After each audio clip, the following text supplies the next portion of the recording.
Hello, you beautiful souls. Welcome to Harness the Shift, a gathering place for souls awakening to their higher purpose. Here we explore the spaces between healing and activation, between breaking cycles and building a new blueprint. This is where real transformation happens, where you remember who you are, reclaim your power, and learn to navigate this spiritual shift with clarity, courage, and grace. Together, we rise, rooted in light and rewired for the return.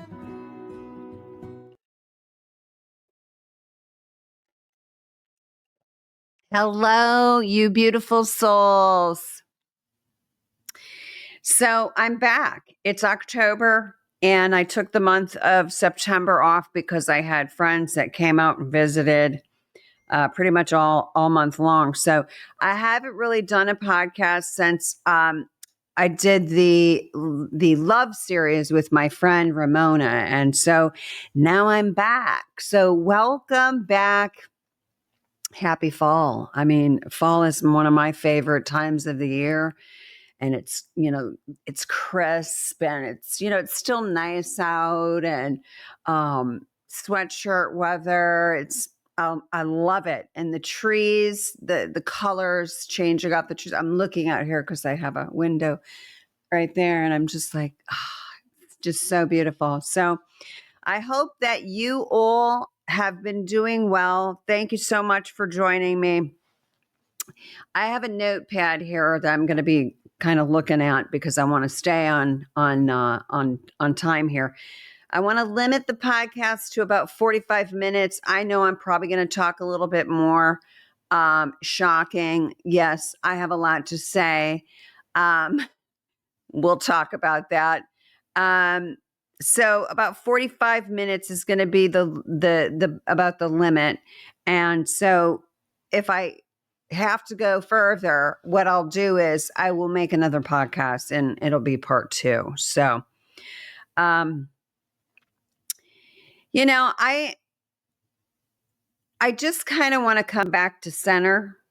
I believe we've gone through this shift. There was a major shift in September, end of September. And I think it's always good to kind of just recenter and recalibrate and share with the listeners, my followers, people that are dialing in, about myself, about my background, about my journey, because that's really what this podcast is about. I want to have folks on that are going through the same thing. I know that the Spirit is really calling us to open up, to use our voice. So I know that I'm getting that. I don't know if you are, but if you are, then this is the place. I would love to interview you and get you on and talk about your journey, because everyone has a different journey.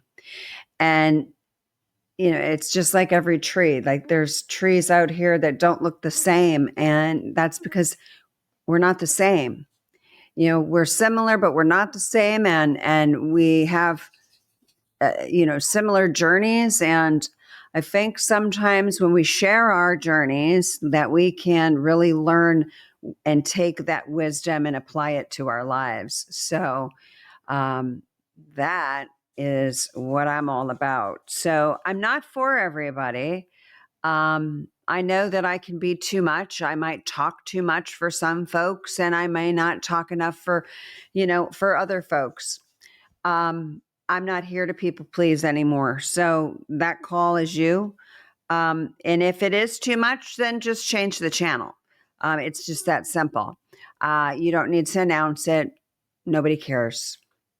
I mean, really, at the end of the day, it really, I don't get that on social media where people are, I'm unfollowing you now. Okay.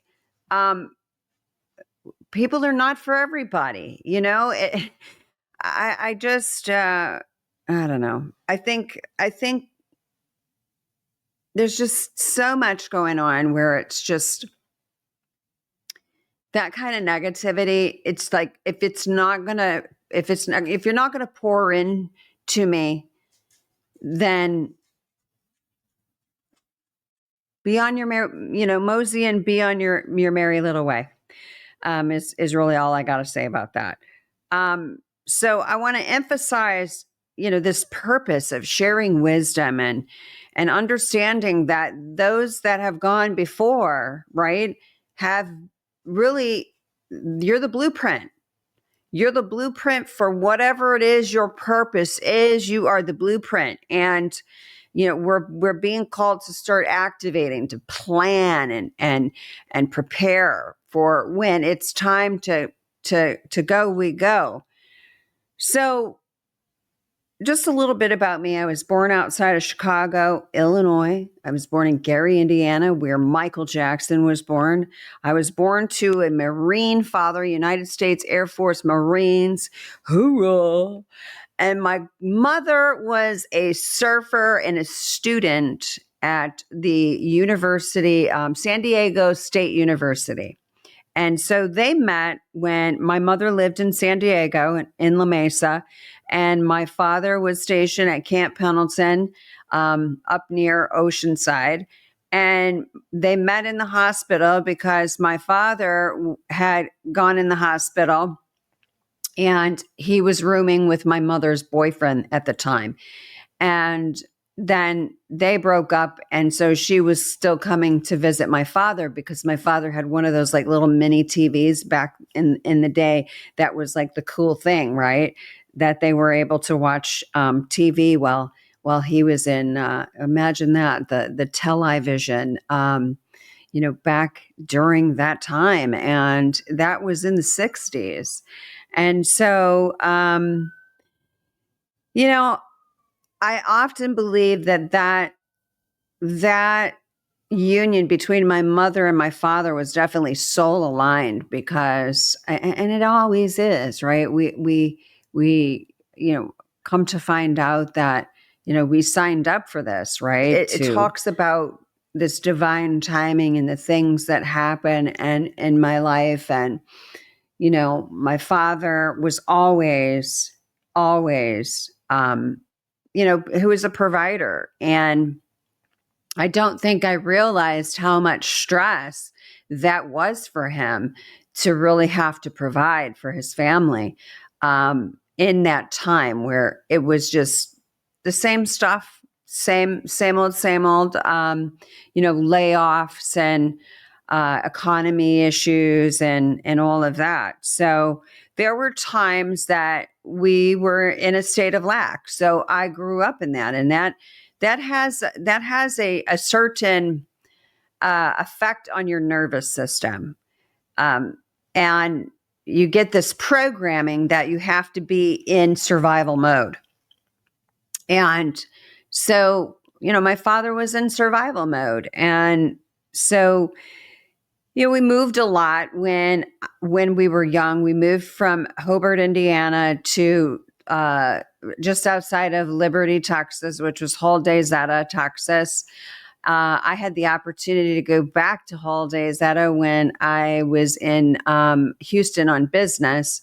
I just went out there, and it was kind of surreal to be able to stand there and where in the two homes that I used to live in.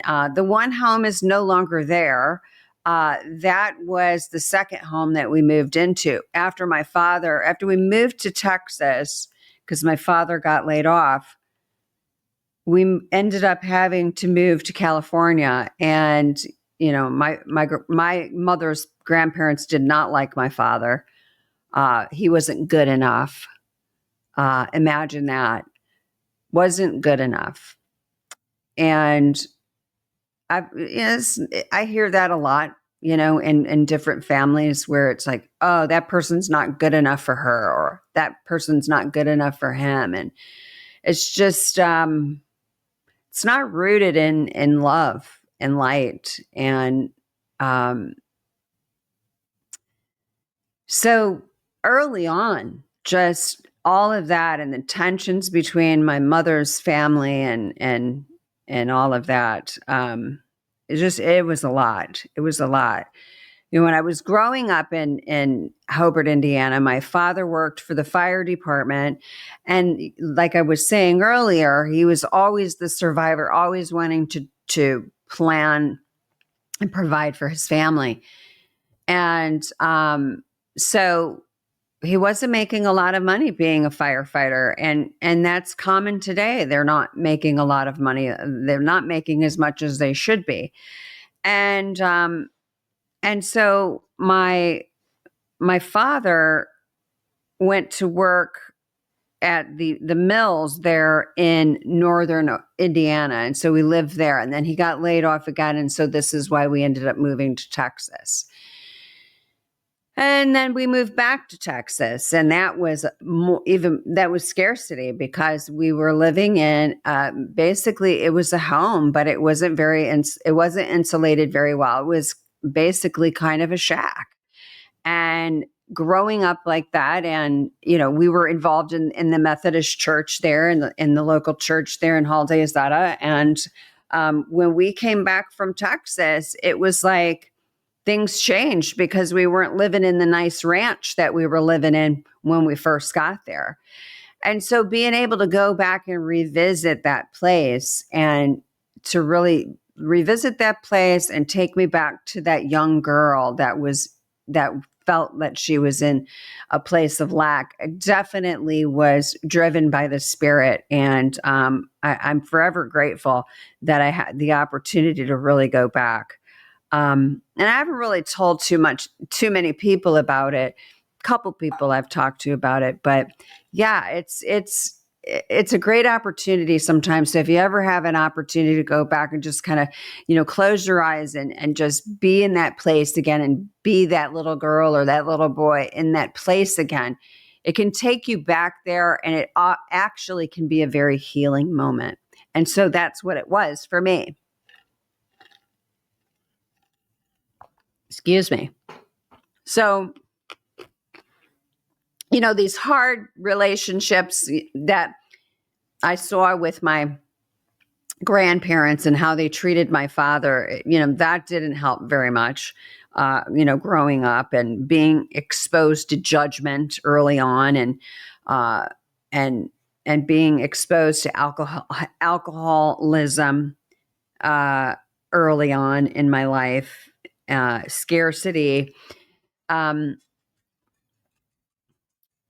There's a book out there, and I can't remember the guy's name off the top of my head. It's called Rich Dad, Poor Dad, or Rich Dad, Poor Dad, something like this, where it talks about this programming of scarcity. And like, when you have this programming, it can actually block you, create these blocks in life where you're blocking manifestation of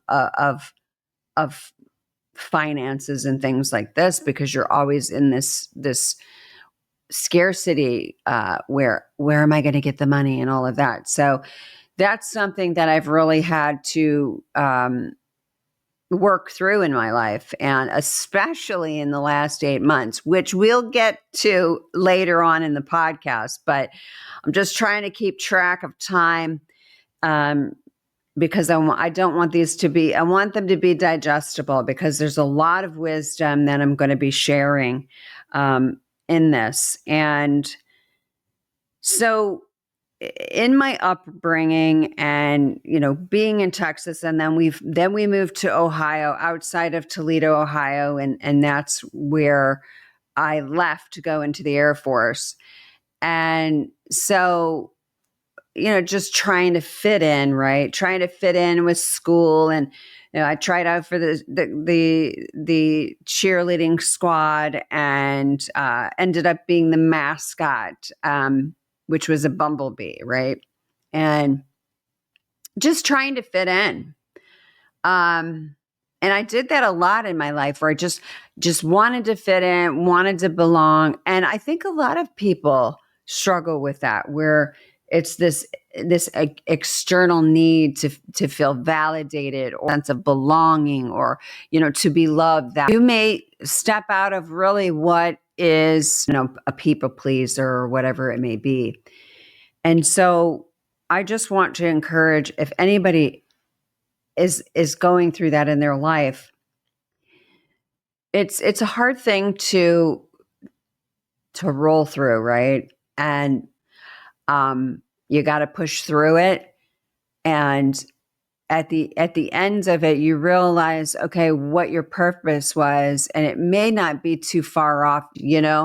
I think I've always kind of been on track, but also kind of getting caught up in things in life, right? Like I want to do this, or I want to be that, and chasing, and then coming to the realization for what I've done for the past 23 years in clinical research, and then realizing like I'm not helping humanity, like awakening to that realization about big pharma and all that rabbit hole.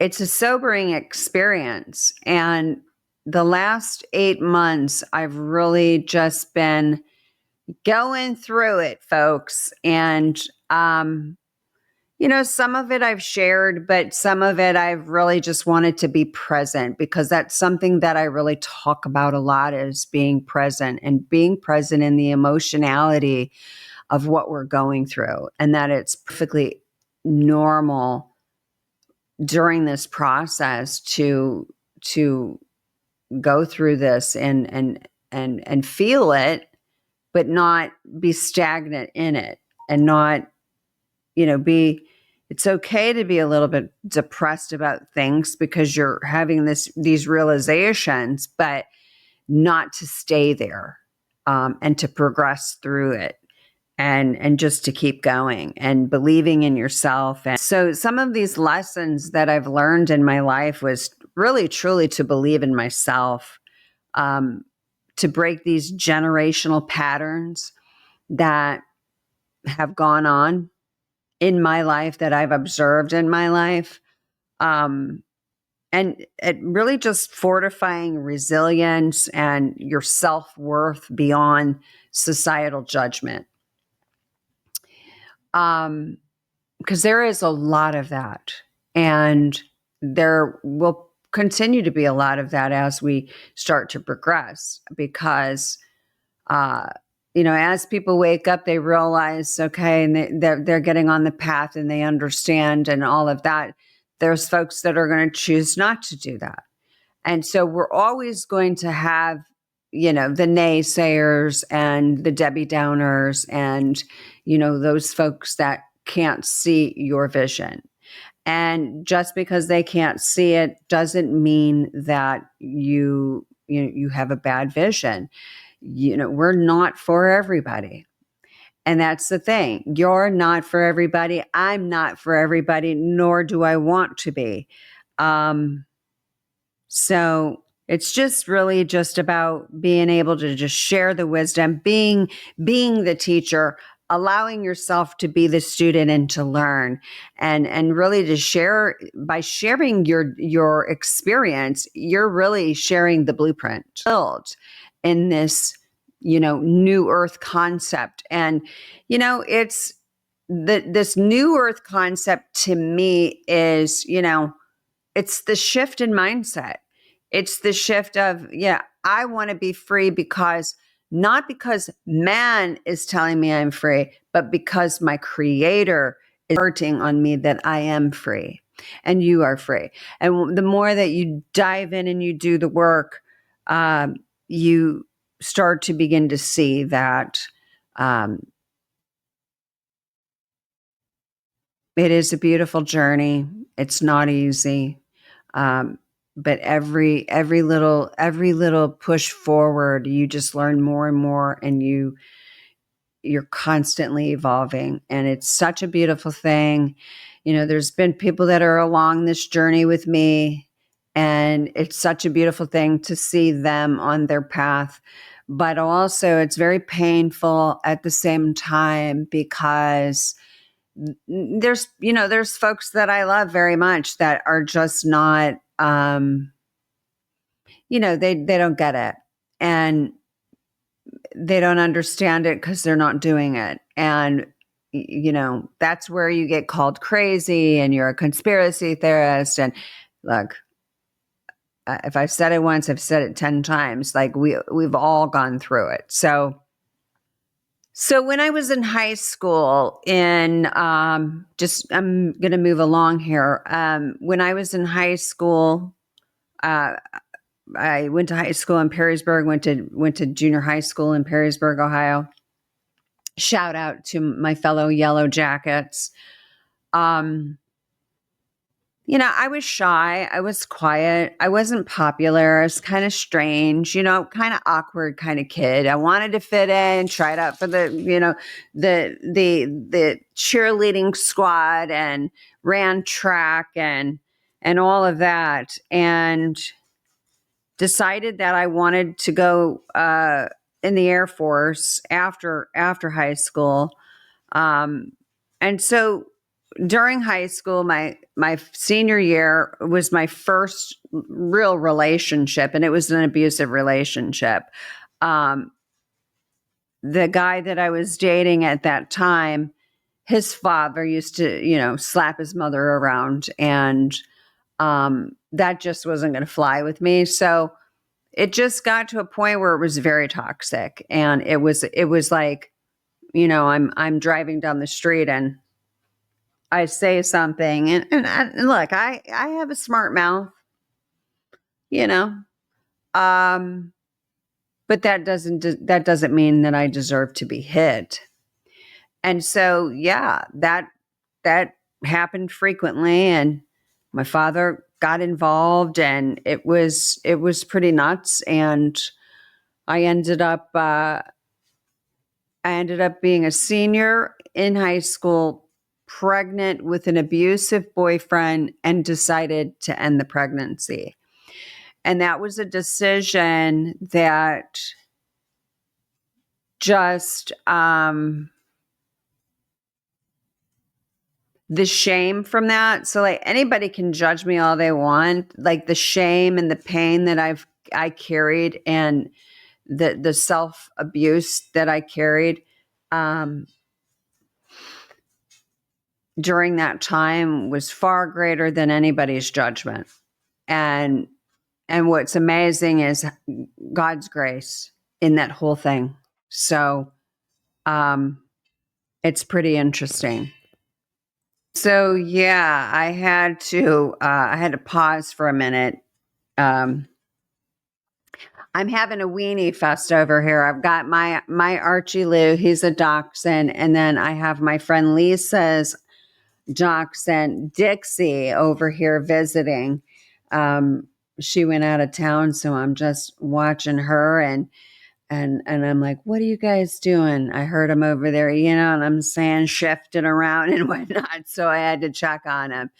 So yeah, back to high school and that whole, ending the pregnancy. I know that had I not done that, my life would have been so much different.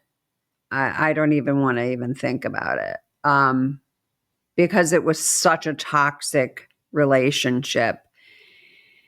And so, I entered the Air Force in 91, and, that's when the drinking started,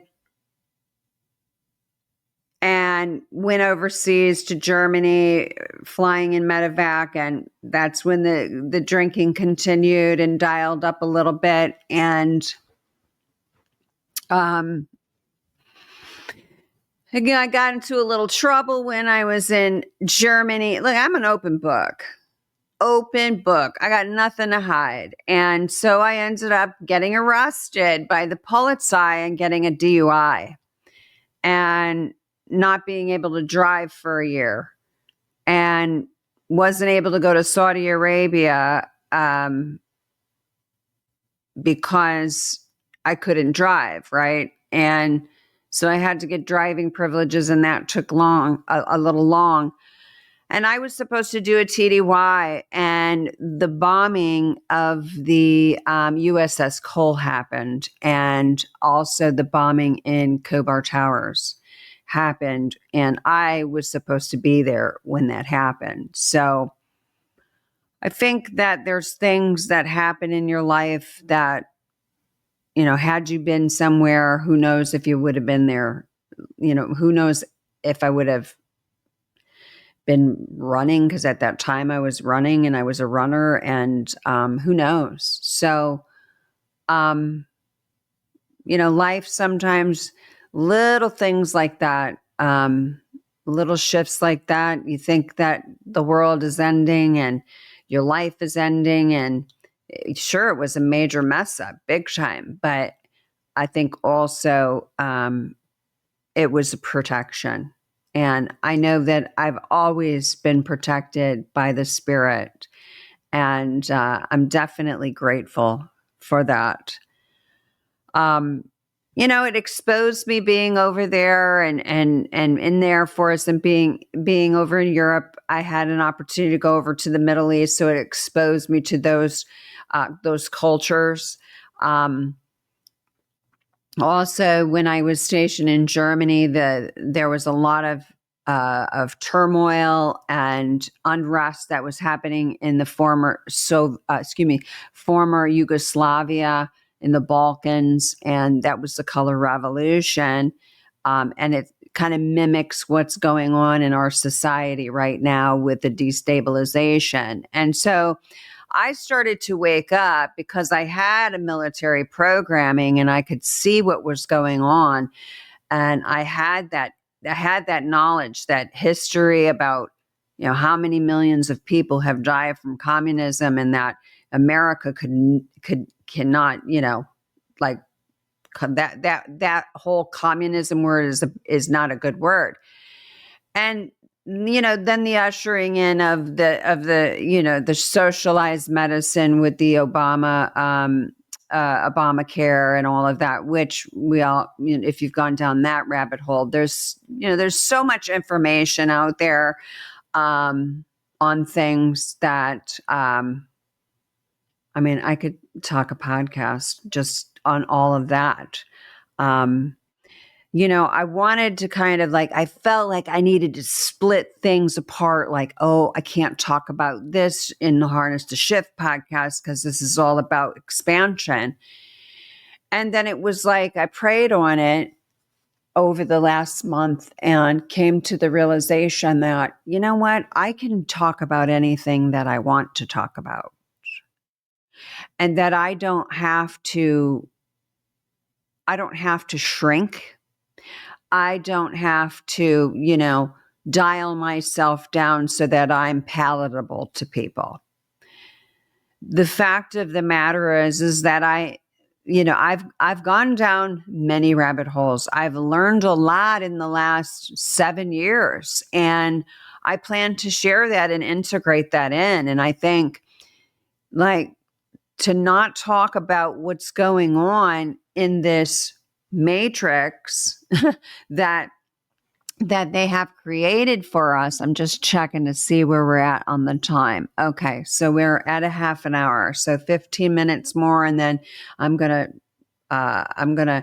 do a little pause and then keep going, and that will be that'll be podcast part 2. The things that are happening here in America happened and have happened all around the world, and the psychological programming that has happened here in America, and the propaganda machine and the globalist owned media, it's part of the problem, and it's not going to be a part of the solution. And there are things that I do believe that are happening and being revealed that were what folks that are not aligned with, the greatness, the doing better for humanity, for all mankind. These are the folks that just really think about themselves, or all about themselves. That could give, it could give two shits about humanity. I believe that there's a shift happening in that. And so, yeah, it is now Yeah, it's 5:17, so 17:17 on the clock. For my folks that if you know what I'm talking about, you know what I'm talking about. Um but yeah, the key takeaway from all of that and traveling to all of these different countries that here I am, blonde-haired, blue-eye, and I'm in the Middle East, I'm in Egypt, I'm in Saudi Arabia, I'm in Qatar, I'm in Bahrain, all of these places, the UAE. I believe that most folks, most souls that walk the face of the earth just want to pursue happiness, right? Freedom, life, liberty, and the pursuit of happiness. I think, and everyone wants that. But I remember when I was traveling from Spain back to Germany, I took a train because I was grounded because I had blown my eardrum out. And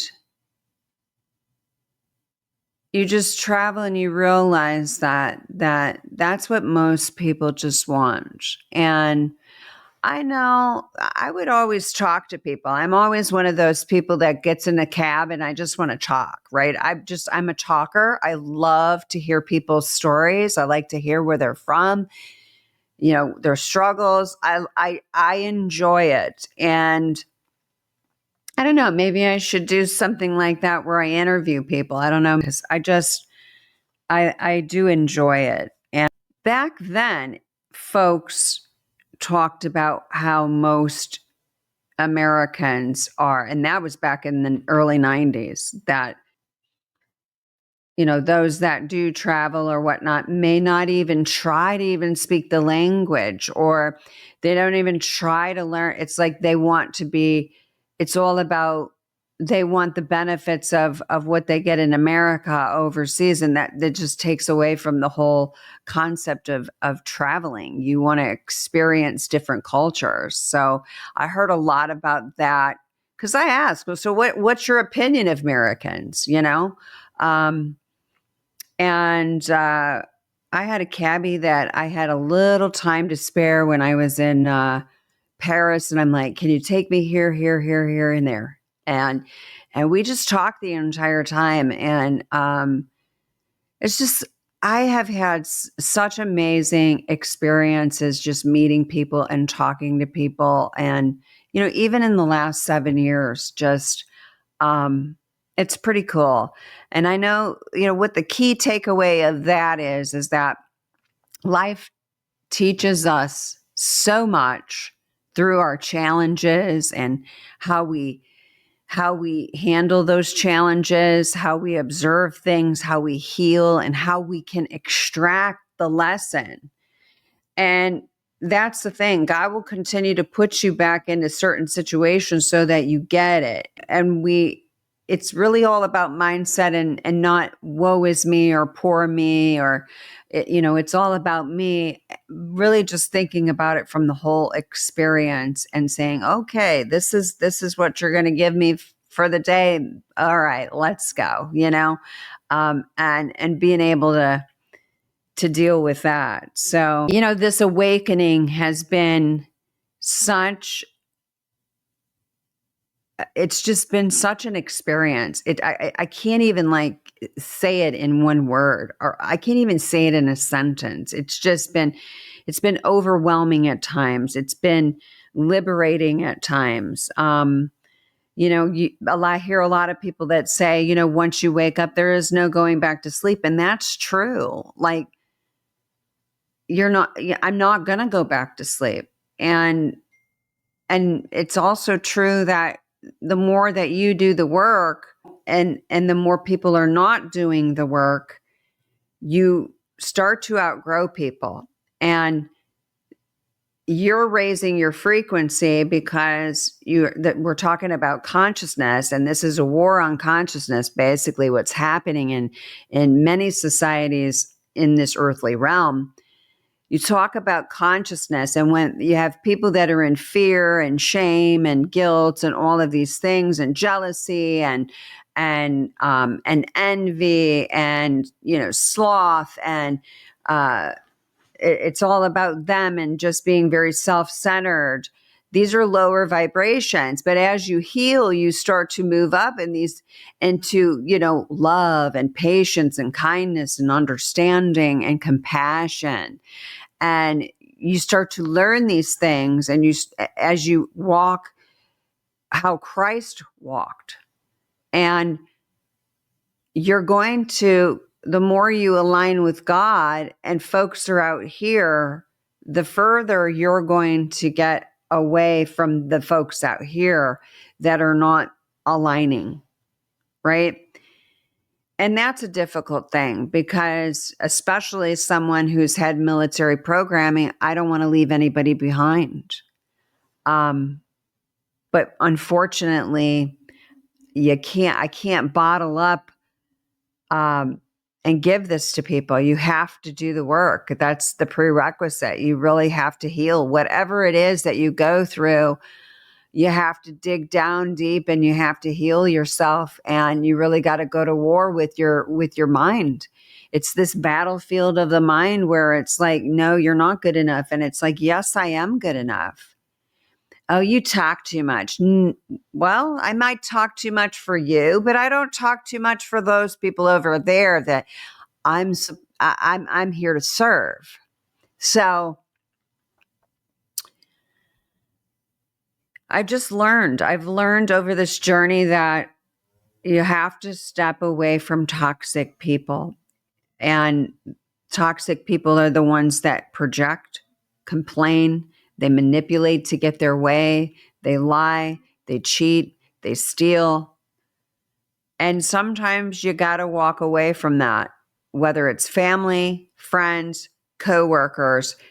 It's basically reclaiming your energy, and you're basically setting sacred boundaries. And when you have boundaries, that's the highest form of self-care, where you're like, no, it's non-negotiable, because now you're walking in alignment with God, and you know what your purpose is. You know you have this vision. These folks don't see it. They can't even relate to what you're talking about. And you're literally in two different energy frequencies, dimensions, right? We have this dimensional thing, 3D, 4D, 5D. We have 12 dimensions, right? We're 12-strand DNA and activating all of that. But at the end of the day, it's all still an illusion, because we're all whole. We were all meant to be whole. We're just in this earthly realm having a human experience as spiritual beings and learning and experiencing. And sometimes we just can't take life too serious. But at the same time, if it impedes if it's impeding your process, or you're shrinking, or you're delaying, or you are using it to keep you stuck, and that's where I was using it to keep me stuck, always worrying about everybody else. So it's like, you just come to the point where you move forward and you know what you got to do, and you just do it. And so that's what this podcast is all about. I have this vision. It's not just about the podcast. It's about this wellness retreats that I want to eventually do with my, I'm going to start this. It's called Rooted Light Wellness and Retreats. And my vision is to have these retreats in Central Oregon, which is right over by Bend. So in that little section of Bend, Redmond, and Sisters, there's a lot of spiritual energy there. And so it's a beautiful place. It's the high deserts. So it's, high elevation, but it's more drier. So it's not necessarily like the desert, but you still have the mountains and it's absolutely beautiful. So that's where God is calling me. And I'm just kind of in a holding pattern sitting over here in Happy Valley. And eventually we'll be moving along and setting that up. So, so with that, I'm going to cut this off because we're at 45 minutes here, 42 minutes. And so I'm just going to kind of wind this down and just say, stay tuned for part 2, where we're going to go and talk about how I rooted myself in the light and I rewired myself and my mind and my mindset for the return. The return is Jesus, but it's not what we've been taught. And that's the thing. We have to be open to any and all information and seek and we shall find. And taking it back to the spirit. Is this really true? And sitting with it and cultivating patience, because God doesn't talk like you and I. Sometimes we got to wait for those confirmations. And so, so we're going to go and talk. The next podcast will continue with talking about, this awakening, this spiritual blueprint that we all have in our bones, that we are really going to be bringing this as people start to wake up and they start to seek and find that, we're here. So nervous system retreats, nervous system resets. That's really what I want to bring to humanity. And so lots of things coming. So stay tuned and we'll see you then. That's a wrap, folks. Thanks so much for listening to Harness the Shift. If today's message resonated with you, please share it with someone who's also ready to rise and remember who they are. You can find all links, sessions, socials, information about X39 at my Hoobi link, which is hoo.be/harness the shift with J. And until next time, stay grounded, keep your heart steady, and your light strong. Take care.